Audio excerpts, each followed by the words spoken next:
Okay, thanks everyone for taking the time to be here today. It's a pleasure to talk to a lot of peers. That's not very common in our industry per se, to be able to connect so intimately with each other. So I'm very excited today to do this. Okay.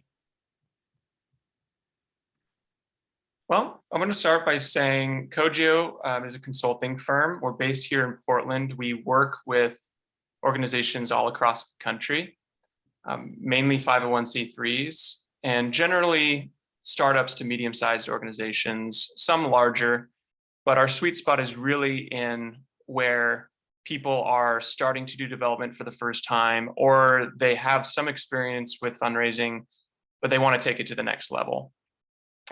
We transitioned to doing what we do now in 2014. And just to give you a sense of the scope, we've raised about 81 million for over 100 nonprofit organizations in 20 states, 4 countries, with a much less cost to do that. So something that makes us unique in comparison to other firms is the fact that we model consulting advice along with what we call program support. So those are things like graphic design, grant writing, data management, CRM, creation and management, as well as research. So when we work with clients, we are both having the consulting be a part of our ecosystem with our client partnership, as well as those supporting services. So it's not uncommon for us to have 4 or 5 people working with a particular organization at one time. So I'm seeing maybe some hands raised. If you have a question, you can go ahead and raise your hand and stop me at any point in time to do that. So does anyone have any questions at this point before I move on? Okay, maybe that was an older reaction. Okay, great. So I believe you are all sent this PDF, so I'm not going to spend too much time on this. I just want to give you a scope of the types of organizations that we work with. We both do programmatic fundraising as well as capital projects. So today we're going to focus more on capital campaigns, capital projects. So there's really 3 main goals that I want to portray today in this presentation. First is to gain an awareness of the high-level structure of 501c3s. It might be review for some of you, but I think it's just a great exercise. The different pieces of professionalized fundraising systems, and then the difference fundamentally between programmatic fundraising and capital projects. I also want you all to have a better awareness and understanding of what a needs assessment, feasibility study, and capital campaign are, as well as how they fit together to successfully manage and complete a capital project. And then lastly, I'd love for you all to have a better understanding of how to analyze and evaluate your organization's readiness for capital projects and the roadmap forward for those considering one. And I think this will be applicable to everyone, whether you have run one or not. There'll be pieces that I'm sure you'll pick up that will be valuable. If you haven't, I'm sure this will be somewhat of a fire hose, but that's a good thing. Okay, so I've structured this as a 3-part presentation. Each part correlates with these goals. So part 1, gaining an awareness of the higher level structure of 501c3s. And this all is through our lens. There's no right or wrong answer in any of this, but my goal is to give you a framework to think about all of these topics. So at the highest level, really nonprofits do 2 things. They deliver programs. So this is the stuff that organizations do to deliver on their missions. And then there's the administration, which are the business activities an organization does to make sure its programs are sustainable and run efficiently. Within the administration side, there's 2 subcategories. There's the organizational management, which are the governing structures and strategies that manage the organization's admin and culture. And then there's fundraising. So the systems and programs that raise the money to support administration, programming, and when applicable, capital projects.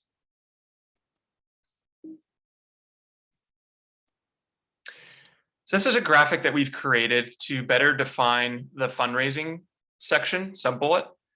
also known in the nonprofit world as development.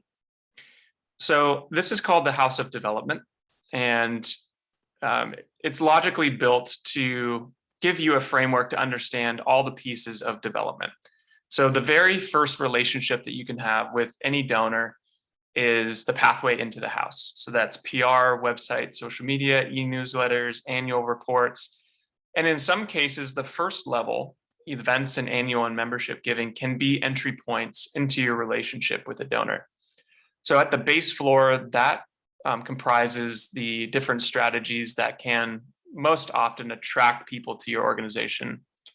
The differentiating elements between being on the pathway and in one of those rooms is the fact that someone might have transacted with you. Then as you move up into the second floor, you have corporation and foundation giving, major gifts, and planned giving.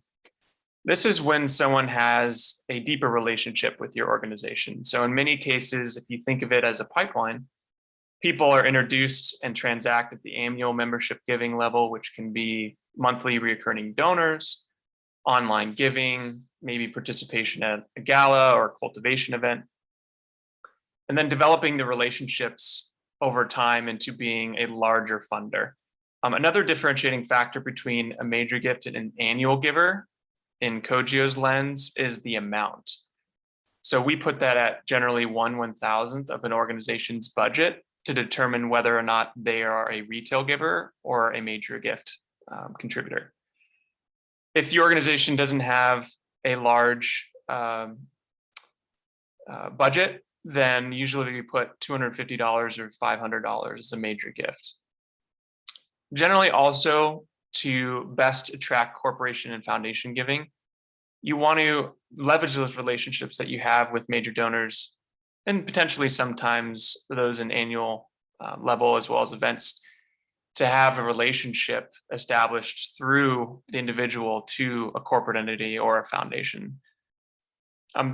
That comprises the first two floors. And then you can see what we're going to talk about today is in the attic. So we joke that it's treasures in the attic. But generally speaking, before you want to enter into a capital campaign, you want to have a robust foundation of the first two floors.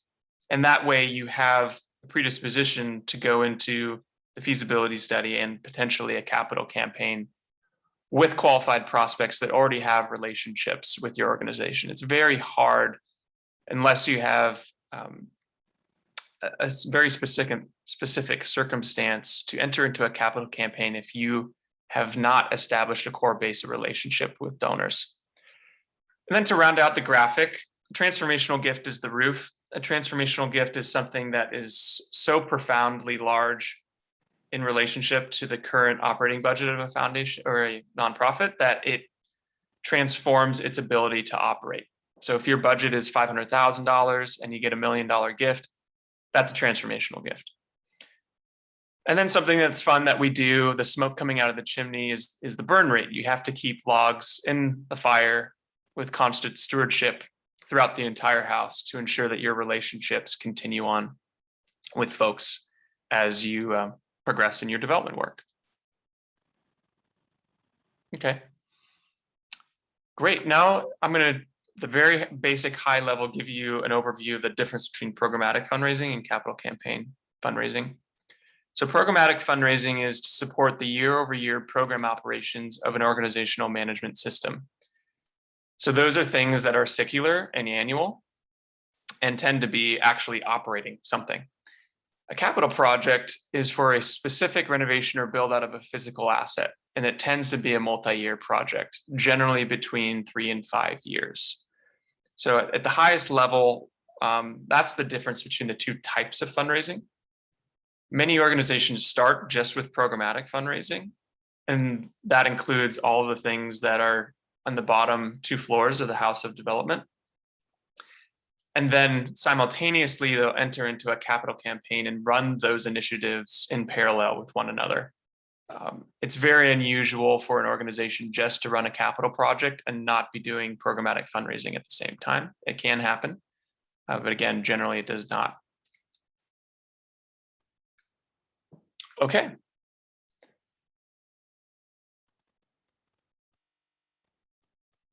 Okay, part two now is going to be a better awareness and understanding of what a needs assessment, feasibility study, and capital campaign are, and how they fit together to successfully manage and complete a capital project. So let's start with what is a capital project. A capital project is a term that our company uses to describe the entire process from start to finish of building, purchasing, or acquiring a physical asset. And it involves really the following three steps. First, a needs assessment describing the purpose for the capital project based on the strategic priorities of the organization. I'm going to go in the ensuing slides into greater detail of all these. And this is purposely sequential in the graphic of a road because they are in a logical order. So you don't want to jump into a capital campaign without first understanding why you want to do one, and then second, testing whether or not you should do one. So that is step two in the road of a capital project. It's a feasibility study. It tests the feasibility of a capital campaign's potential success leveraging the needs assessment. A feasibility study isn't just about money. It's also about evaluating the readiness of an organization's leadership, external environment, are there competitive campaigns, etc. I'll go into more detail with that later. If a feasibility study says, yes, you should enter into a capital campaign, then the study final report will also describe how you should logically roll out with a timeline, a capital campaign. And a capital campaign, which most of you probably heard that term, is the fundraising campaign to raise the money for an organization's desired physical asset or assets. So I'm going to jump now into a needs assessment and the basic steps of that. So what are the steps to properly determine your organization's needs? Well, it really starts with a strategic retreat with the board of directors. A lot of strategic retreats are run on multiple hours, sometimes multiple days. Our style is very much the opposite of that. The core of the strategic retreat really should be a SWOT analysis that's performed by the board, and then subcategories of conversations that are directly driven to that SWOT analysis. SWOT analysis meaning strengths, weaknesses, opportunities, and threats. So after determining as a group what those are, we discuss each of those individually and then come up with strategic priorities that directly correlate to addressing the SWOT analysis. Some of those strategic priorities could be forming subcommittees of the board. It could be importing certain elements into staff programming, leadership structures, all those things.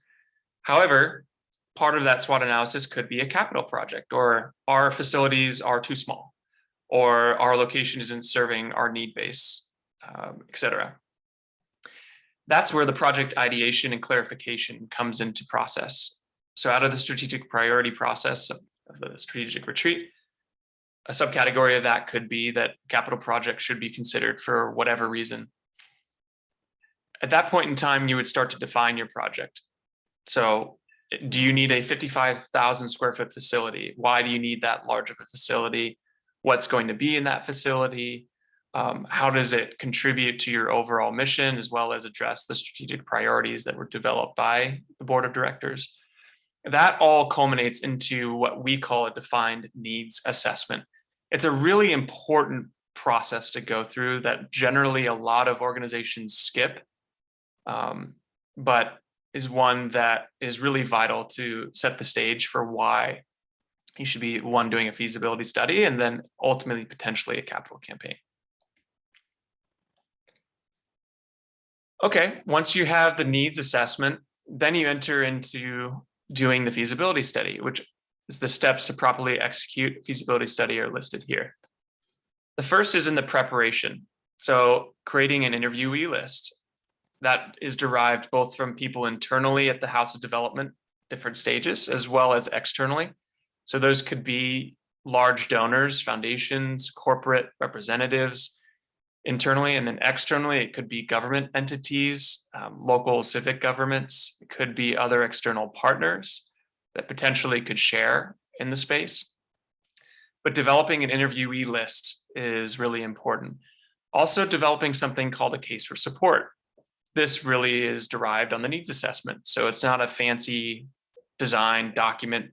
It's more of just a Word document that gives the nuts and bolts of what things you want to test in the feasibility study. The case for support outlines really that grand vision. So when we work with organizations that say, what should be in the case for support? We don't know whether or not a $50 million facility or a $3 million facility should be what we test. Our answer to them generally is take the needs assessment, understand all the elements that are the ideal for your organization, and that's what we want to put in the case for support.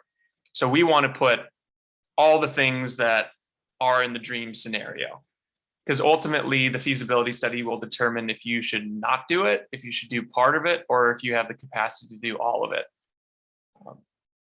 Then we develop a questionnaire that's custom for the interviewee process. We work with leadership to understand what should be in that questionnaire on some elements. Other elements are standardized.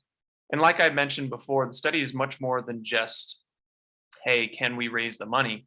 It also evaluates the leadership from executive staff to board of directors to external environments, as well as understanding where potential qualified prospects for the campaign beyond those that we're interviewing will come from.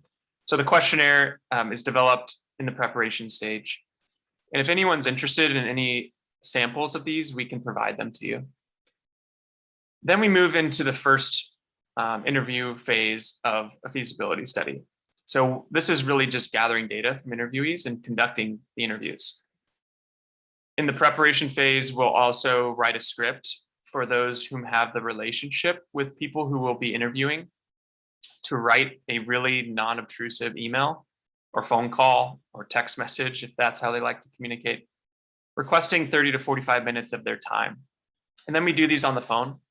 Cogio style is to do them directly without any involvement of the leadership of the organization, so that the interviews can be really candid and not feel as though their anonymity is compromised. And so we asked really the questionnaire questions so that they're consistent. We gather that data from interviewees, attribute quotes anonymously, and start to gather information that will help us in the mid-study report. It's really important to do at least 28 interviews in a feasibility study. That's a significant sample in our opinion to have relevant data.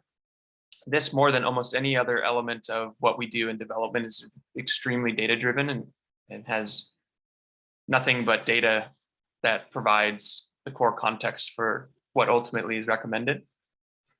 So after we perform about half, or generally about 20 interviews, we'll do a mid-study report with those whom we work with to give them a preliminary set of findings.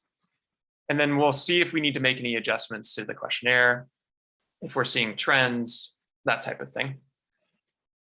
Unlike other firms, we'll do as many interviews as the organization has as prospects to be interviewed, because in our experience, the more that we can do in this stage, the more information and data we'll have, and relationships, quite frankly, of people being aware of a campaign once we start the campaign, if that's what we do. Then we enter into interview phase 2 of 2, which is just doing the same as 1 of 2, if not a little bit slightly different because of the adjustments that we've made. And that then culminates into a final report. It's a very detailed campaign report. It's about 40 pages generally, delivering all the results and ultimately answering a few questions. Should an organization enter into a capital campaign? Yes or no? Is there readiness? And if so, what would the go forward plan be? If not, how do we address getting to a point where the campaign or the organization can be ready for a campaign? This is an exercise in truth telling. We have told organizations just as many times that you should not do a campaign as well as you should do a campaign. And that can be hard for boards. It can be hard for leadership, but it's really important in the feasibility study process that you flesh that out to ultimately give a good recommendation to an organization. And then if you say yes in the study report that we should move forward, This generally is the high level structure of a capital campaign. So the preparation phase is when you're gathering materials, doing research, developing renderings with an architect, building out the leadership structure. So having the campaign steering committee comprised of board of directors, as well as key insiders of donors and outsiders, if you will, people that aren't associated as a staff or board member, but could be really advantageous to have as part of your organization's infrastructure for leadership for a campaign. Also in this potential, or in this stage, having the understanding of your data and doing well screening is vital. You will have some data in your CRM from programmatic fundraising, which we had talked about previously on the year-over-year first two levels of the House of Development. But having that data moving into the different various phases, as well as what people have committed to in the feasibility study. One of the questions is, if you were to give to the campaign, yes or no? And if so, at what level or what range could we expect? We want to take that data and then move into the capital project and logically sequence the engagement of individuals, foundations, corporations, and local governments into one of these phases. So the first phase is the quiet phase prospects. These are people who have your largest potential, have the greatest affinity for the organization, have the highest likelihood of large donations, either in committing verbally in the feasibility study and or people that generally give to capital projects in this phase. The next is a lead gift phase. So after you've accumulated a certain level within the quiet phase, and it is what it's mentioning, quiet, you're not announcing this to the broader community quite yet. You want to go out, excuse me, to the next level, which is the lead gift phase, and engaging and soliciting lead gift prospects. After that point in time, which is generally about 50% of the campaign, goal is raised, you want to move into the major gift phase, where you identify and expand and engage sources of major gift funding. So this is your mid-level funding. And at this point in time, you're announcing your campaign to your broader community, but not the entire community at large. And that can vary, but generally speaking, that's how this flows. And then once you enter about 80% of the campaign, we then move into what we call the community phase, which is where we do PSAs, public service announcements, large announcements to the entire community to say, hey, we have this project. At this point in time, we've raised about 80% of the money. And now you're looking for more retail style gifts to round out the campaign, while also continuing to engage the prior three stage prospects. All right, I'm going to stop here just to make sure I'm not missing any questions. Go back and look here. If you have a question, you can put it in the chat now. I'll wait about 10 seconds, 15 seconds. Otherwise, I'll move into part 3, which is better understanding how to analyze your readiness.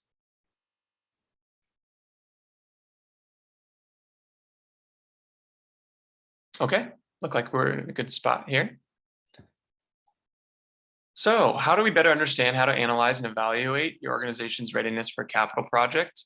And what is the roadmap forward for those considering a capital project? So here's a readiness checklist. These are all the things that, based on the feasibility study, you would need to have a yes in order to move forward. So collateral, that is probably the easiest one of all of these. And I'll go into each one of these in greater detail after I go over this general list. Do you have qualified leadership? So does the organization have the capacity internally to run an organization or run a capital project, as well as externally? Do you have qualified prospects? Candidly, do you have people who have the capacity in organizations who have the capacity to give at the levels that you need to give in order to be successful? Do you have the right campaign structure? Have you clearly defined a needs assessment and have the readiness on the structure side for moving forward with a capital campaign? And then other elements, which I'll get into. So collateral, have you or do you currently do an annual case statement? We have some great examples on our website. If your project will require renderings, do you have access to generating images and visuals for your project? You'll also want to create a capital campaign specific case statement. A case statement is a document on the programmatic side that describes who you are, what you do, the various programs you're operating, the timeline and vision for the future, as well as defining clearly the opportunities for funding, and then who's involved, the board of directors, et cetera, partners. And then a capital campaign case statement is a specific document that describes more about the project, why you're doing the project, the financial goals for it, and then ultimately the timeline. So that is something that you use as a collateral to introduce the project in detail, with a lot of very beautiful visuals, that type of thing. Renderings go into that typically. That's an integral part of a capital campaign. The next, which I've alluded to many times, is leadership. Who is on the board? What are their brief backgrounds? What are their board roles? Do you have subcommittees that currently exist? Are you currently recruiting any specific individuals? If so, who? Are there past board members that could be leveraged? Which key community leaders need to be engaged? These are all questions very much in the feasibility study stage, as well as the beginning preparation stage of a capital campaign that you should be considering. Do you have qualified prospects? Do you use a CRM system? If so, which one? A CRM is really the lifeblood of any campaign, whether it's programmatic or capital. Individuals, how many entities do you have in your CRM? Have those entities recently undergone wealth screening? Do you have wealth intelligence on them? For corporations, what are the current relationships with local businesses, C Corps, S Corps, LLCs, and LLPs? They're very different in how they operate based on their structure. Foundations, what are the current relationships with local and national, if relevant, foundations? Have you performed research on which foundations are relevant for your capital campaign? Capital structure or campaign structure. Have you ever performed a feasibility study? What resources internally are available at your organization to operate one? The various roles and responsibilities are outlined here in the sub-bullets. If you don't have one or more of these, what resources are you plugging into your leadership to fill those gaps? Are there internal committees meeting specifically to address the capital campaign? What is the current overall strategy for the organizational and campaign success? And have you already identified a proper footprint? If so, what does your organization have in terms of scope of costs and a timeline? The feasibility study should absolutely have those elements in it. And so if you've done one, then you can put big check marks next to that. And then are there any other organizational specific parameters, timelines, needs, et cetera, that you should be aware of pertaining to either your agency's personnel, annual development, or a capital campaign? And are there competing campaigns to consider that might adversely impact your organization's campaign? This is one of the most important slides of the entire presentation. Why do campaigns fail? Well, leadership. It's at the very beginning because it's the number one reason. The wrong people are in leadership roles. A definition, an organization does not fully understand or hasn't fully defined its needs before launching. Unfortunately, a lot of organizations launch directly into a capital campaign without fully understanding or doing a feasibility study. One of the worst things that you can do is launch a campaign and not understand what your goal should be and set yourself up for failure. Capacity. An organization does not understand its donors' capacity to support a campaign before launching. Feasibility. An organization has not tested whether or not its project is feasible in the desired location before launching. And then planning. An organization does not have a detailed plan for operating a campaign. So those are the 5 main reasons why a campaign fails. If you address all 5 of these, then the likeliness of your campaign succeeding, on the other hand, is very high. So what are the practical next steps for your organization? This is a practical checklist that you can reflect on. Have you done a needs assessment? Have you operated a strategic retreat to determine the strategic priorities of your organization? Have you defined the ideal elements of the project based on the priorities? And have you generated a project needs assessment? And if you have questions on that, we can help you. If you complete step 1 and you do not have experience running a feasibility study, hire counsel to help you through the process of properly executing. Unfortunately, there isn't a lot of formal education on this. So experience is what gives you the opportunity to know what to do So if you haven't done one, find someone who knows what they're doing. If your feasibility study determines that a capital campaign is feasible, seek formal approval from the board and begin executing on the recommended timeline outlined in the study final report. So if your feasibility study consultant or your internal person knows what they're doing, they will not only green light it or red light it, but if they green light it, they will say, here are the detailed steps to ultimately executing the capital campaign with success. And then the final piece, which some of you have talked about today, is seeking education and guidance. If you desire to start the process of a capital project and any of these elements are new to you, continue to educate yourself while also seeking guidance from counsel. Okay. You might recognize some of these names. I wanted to give you all just an idea of what's going on locally at the highest levels of best business practices. So you'll be familiar with close by organizations operating these strategies. So I guarantee you that all of these organizations are not only running programmatic fundraising year over year, they have structured people specifically in the House of Development to focus on each room.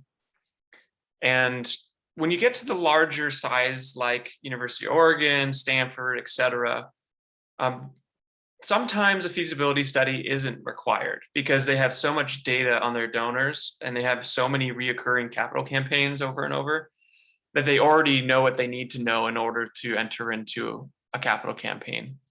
But for organizations that are smaller, medium-sized, the vast majority of nonprofits, you need to go through that three-step process of needs assessment, feasibility study, and ultimately capital campaign. But just to give you an idea, this is foundation development and fundraising development at the highest level. So when we go back to this graphic here, University of Oregon has specifically annual and retail membership giving officers. They have major gift officers that just focus on those elements. I heard a few people talk about just specifically focusing on grants as grant managers, foundation folks on the call. Plan giving is another big component of that. At Stanford University, 25% of their annual development budget is strictly from receiving plan giving. It's phenomenal.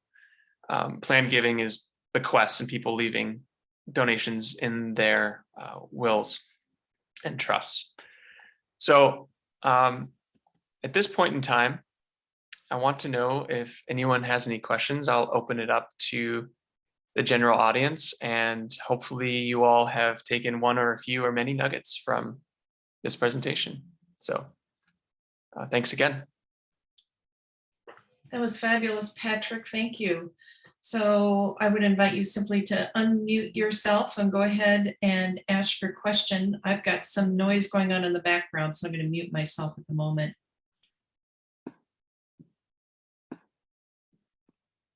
I have a question.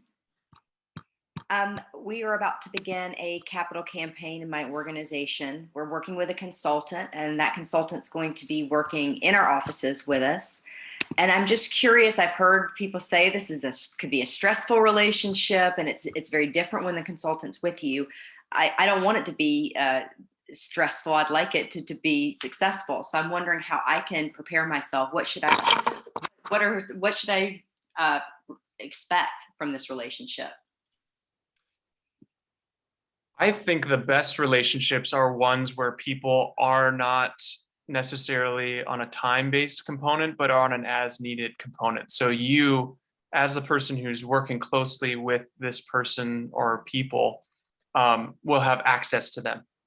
Will be able to ask questions and feel like you are not being belittled by them, or that you are inferior to them. They need to be a partner with you in this process. And so I think that's the first place that you should gauge, is whether or not that person meets that relationship with you. Because at the end of the day, that's what's going to give you the confidence to go out and be successful. Additionally, I would say as a checklist, fundamentally, do they have all the component parts that I mentioned as a part of your process? And if they don't, ask them why they don't, and if they consider that a gap in the elements that you're working on with them. And then drill down in detail with them about the working relationship and the expectations of what that looks like. That I think is 80–90% of it. And then beyond that, what resources in that list that I had put on to one of those slides do they represent, and what do they expect from your organization in terms of your commitment and execution? So if you're a small organization and you don't have a campaign manager, are they going to play that role? Or are they going to help you find someone who can be the campaign manager? Those types of questions, I think, are fundamentally important before you even go off and do any of this work. They do not need to be physically in your office. We ironically work with more organizations all around the nation virtually than we do here in Portland. And it works out really well, and we're able to have that same relationship with them in a way that I've described. So physical presence isn't as much important. Again, that's a style. But for most people, especially in the pandemic these days, we've transitioned to being more accepting to that relationship being done in this capacity. And then the final piece that I would mention is really just that who's going to stay on top as a campaign manager role, that data aspect. That's so important. You need to have a laser tight CRM system. And I would focus even more specifically on that as it pertains to the entire role of the campaign. And that typically is the campaign manager's job. Thank you. Yeah. Are there any sub follow-ups to your question? Because I kept that at a little higher level, but. Oh, no, I appreciate it. Thank you. Sabra, this is Deb. Do you mind if I ask a question? Sure. And the only reason I do is because I've issued RFPs for a feasibility study consultant and then a campaign manager to manage that campaign. And so I'm curious if you issued an RFP for each of those stages, and if you have a rock solid contract and scope of work for that campaign. My executive director, I was hired, a year and a half ago, because they had finished the feasibility study and they were about to enter the campaign. So I was brought on to be that final major gift, the other big asker. I was the second major gift officer. Well, then we hit a pandemic. We, as a university, had to downshift. We had to downsize our staffing. We have lost staff since that time.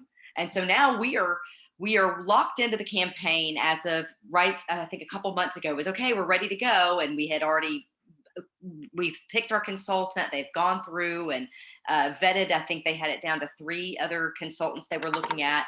And I don't know where we're going to stand now, because since that meeting, we lost the other major gift officer. We've lost our office administrator. We've lost our annual giver, our annual funds person. So we're kind of in a strange pickle. So yes, as of 2 months ago, that person was going to be, I think, starting with us at the end of the summer, beginning of the fall term, and they were going to have an office space. So we'll see.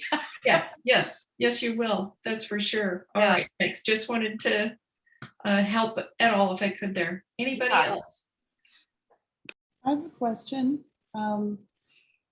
This is Johanna. I put it in the chat, but I'm just going to ask it outright, I think. So Patrick, have you worked with organizations, this might actually relate to the last question, who are sort of midstream somewhere in their planning and in their execution, or do you only work with organizations who are at the very beginning stages? That's a great question. It depends. As we were talking before most of you came into the group, we're really in the business of truth telling and giving really good information to folks. And sometimes that's hard information. And that could be coming in and doing an audit and understanding whether or not those pieces are there to ultimately round out the campaign. If they are there, we'll do a quasi strategic retreat to understand what we need to be doing to ultimately get us to, and what we need to understand, and ultimately to get us to the end of the result. If we do an audit and we say, that's not going to happen, we'll understand what's the best path forward, whether it's damage control, delaying a campaign potentially, or even recommending that they retire the campaign. It's really a case by case Okay, circumstance, and it would depend on a lot of the elements that they've already done, as well as what potential communities have they engaged or not engaged at that point in time. So I'm sorry I've not been more specific, but it really no, that's depends. okay. No, Yeah. that's okay. And then wealth screening, you touched on it just briefly, but do you do that separately or only for clients that you're working with? So we work with we're very close relationship in a partnership capacity with an organization called Windfall. They're out of San Francisco. We think they're one of the most dynamic and robust for the cost that they implement. They also have plugins as one-way readers from Salesforce CRMs so that they automatically can pull on a monthly basis those things without effort on your end. We love them. We use them for all of our clients. And we do as many screenings as we need to, and the technology allows us to do them as often as we want. And so that really gives us an understanding of timing of that. So if they're a membership organization that has new members every month, or they're gaining a lot of new people, maybe they're new alumni every year, we'll do it on a frequency that matches what turnover could be. Also on a more fixed basis, because the wealth screening is dynamic. And so someone 2 months ago might not have had an exit event, meaning like they sold their business, or they've come into a big amount of money in an inheritance that wouldn't show up in a prior screen, and then it would show up in the future screen. Our technology allows us to understand anyone with a net worth over 1 million. So you can take the entire database, analyze it, and get back all the results in one CSV file. There also is supplementary information that's very important in the context of a campaign. So that is, are they registered as an independent, a Republican, or a Democrat? Mhm. Do they own a plane? Do they own a boat? Are they a philanthropic giver? If so, what sector have they given to in the past? Is that local, national, or international? Do they sit on a foundation board? Do they recently have a death in the family or an inheritance? All that information's in addition to the actual net worth of an entity. And so that's, in our opinion, really helpful information to have, not only as a screening back, but to have in the CRM as context, as well as when you're analyzing your prospects, to keep in mind, both in conversations with them, because you'll speak to them very differently based on that context. Right. With Thank you. emotional intelligence, as well as the level of ask that you can make with someone. Perfect. Thank you. Yeah. And you should be doing wealth screening regardless of whether you're in a capital project or in programmatic fundraising. And if anyone's interested in talking with that company, I'd be happy to make an introduction to them. They're great people. Great. Any other questions?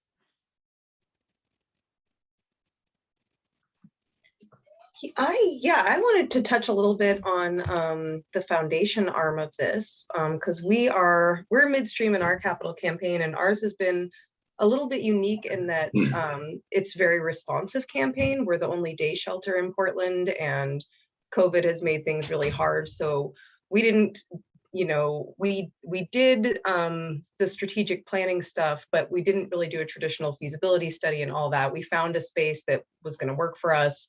We rented it, and the construction is going to start next week. And so we've started fundraising for it really around May. So anyway, what we're running into now is, it's funny, when we kind of built our giving pyramid, we're looking at these high level gifts and a lot of it coming from foundations. But what we're finding is that the money is actually coming more from individuals because of the timing of the applications. We're finding that a lot of the foundations want to, like, either if the money is going to come in November and December, and we're hoping the construction is going to be done in January, that they're saying, so I heard back from one foundation saying, well, if you were to get the check in December, the project would basically be done then, so we're not going to fund it. So then what I've found more success with is covering the capacity building piece. And the sustainability piece for once we actually build it. And I'm finding that the individual contributions are covering the actual build out more.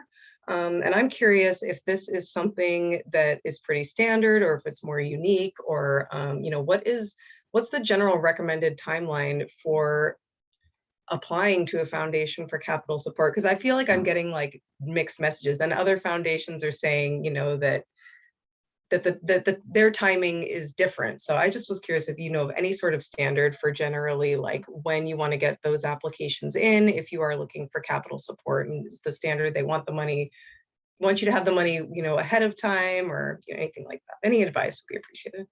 Yeah, you're in a unique position. And the answer is just like most programmatic support for foundations, it's really on a case-by-case basis. Yeah.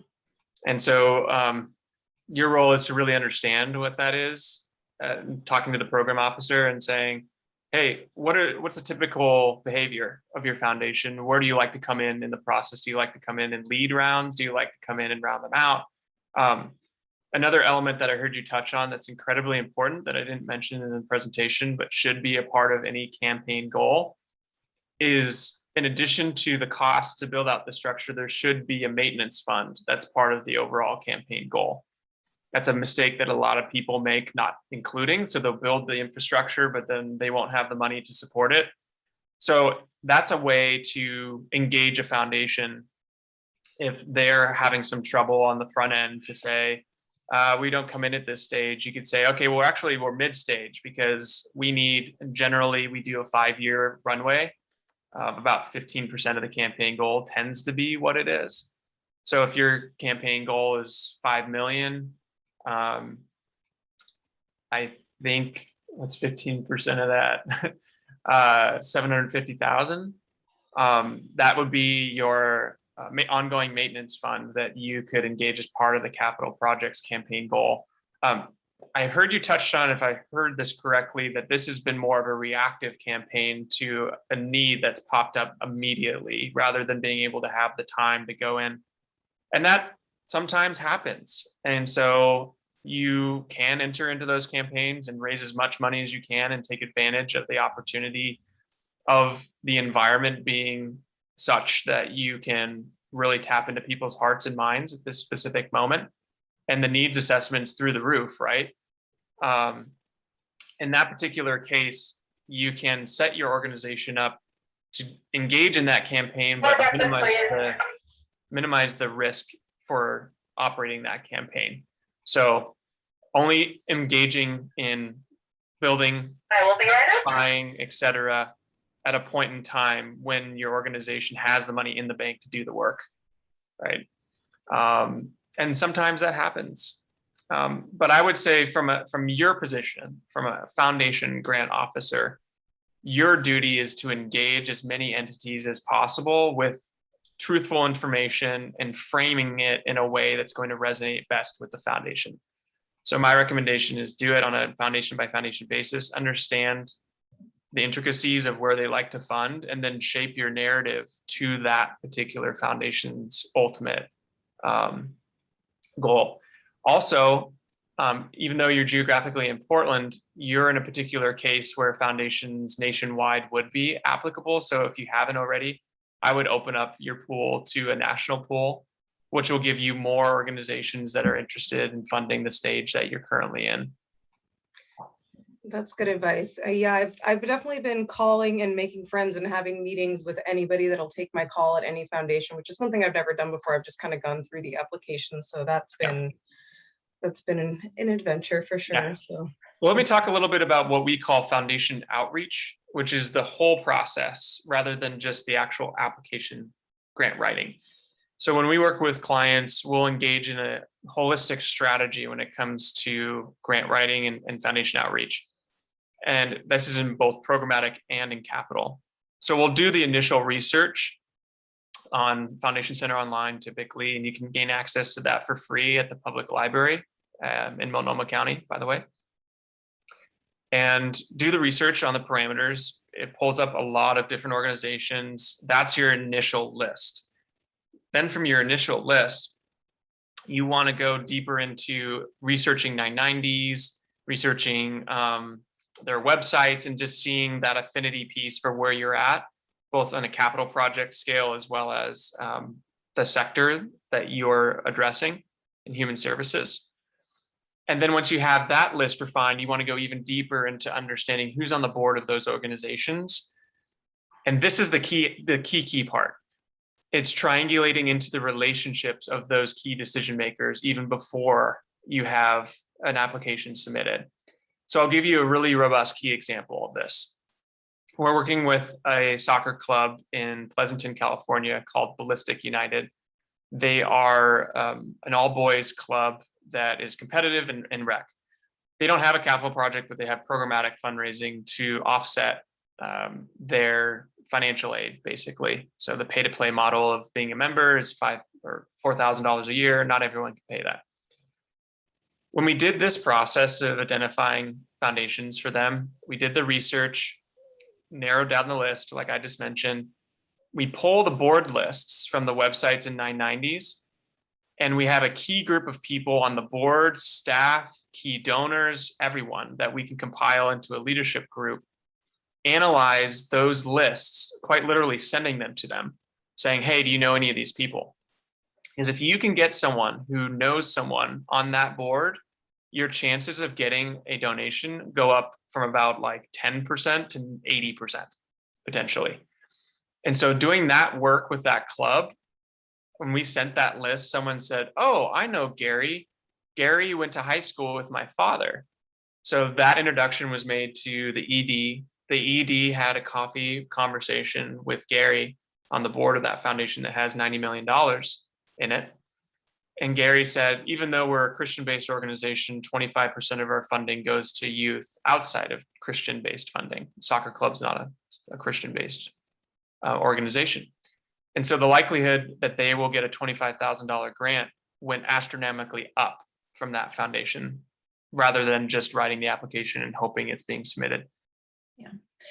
So we are at 9:15. Sorry, Patrick. I just want to let everybody know that we've reached our time, but we will stay on Sure. longer if you want.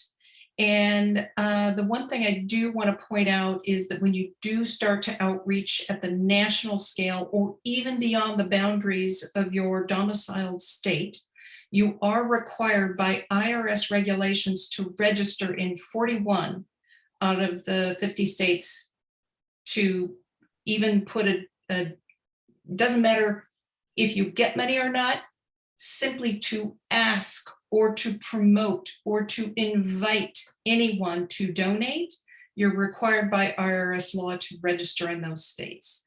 So just be prepared for that. So that grant writing research is a comprehensive and deep dive into preparing as part of your feasibility study.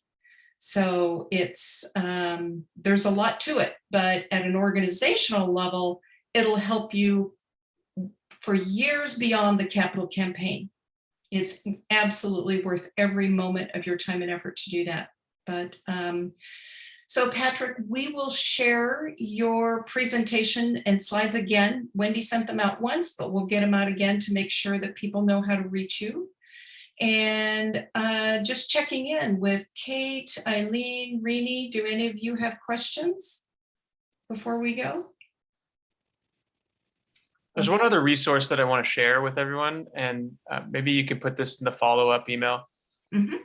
Over the pandemic, we undertook a massive project, and that project was to take all of our intellectual property, knowledge, et cetera, and make it more accessible. So up until this point, our client partners only had access to us through intimate client relationships, but we built out a website called goraise.us. This portal is a 9-course curriculum that touches on all of the areas of the House of Development, including foundation outreach, and goes into detail into training and real world examples, as well as resources to help you. So I would highly recommend going to goraise.us/apply, entering in your information. It's all free. We just want to know who's using it. And that will give you instant access into the 9-course curriculum. And you can pick and choose different modules. So in this particular case, you could go and read the Foundation Outreach module and watch that webinar. Or if you're interested in other areas, you can also engage in those. And if anyone else in your organization wants to go through that whole sequence, it also culminates at the end in a 12-month fundraising development plan that you get for free with an hour with us. There's also a level beyond the completely free self-driven level, which we call the Starter Plus program, which is significantly less. And we walk through that whole process with you on a limited basis. There's also ad hoc opportunities to do different things with us on there, but it's a completely free resource. I would highly encourage you to go on there. It centralizes everything into one place. So, we draw a lot of things online in different areas, and also encourage you to pass it on to other people if you feel like they would benefit from any and all of the information on that platform. And I'd also encourage you to reach out to me. We're very approachable. I won't charge you. It's not our style. If you just have questions, I'm happy to, along with our team, walk through anything that you're having as a struggle, or if you have a quick question on something, happy to take a look. Thank you, Patrick. That was very helpful for sure, because I know organizations that have done feasibility studies in numerous different ways, and I've been part of the process as well. So it's always, you learn a lot along the way, even if you've done it before. Everyone Right. is very unique, that's for sure. So, Right. all right. Okay, well, thanks to all of you. Thanks, Patrick. I hope you have a great day too. This is really good information. All right, perfect. Thanks for your time, everyone. Okay, thanks, you guys. Bye-bye. Bye.